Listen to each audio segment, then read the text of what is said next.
जी, अस्सलाम वालेकुम जी दोस्तों। दोस्तों देखो, आज मैं डबल काफ़ बनाने लगा हूँ।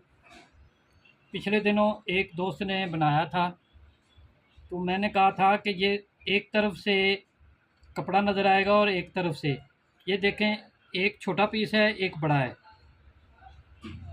आपको नज़र आ रहा है? जो छोटा पीस है आपने पहले उसको ऐसे लगा लेना है।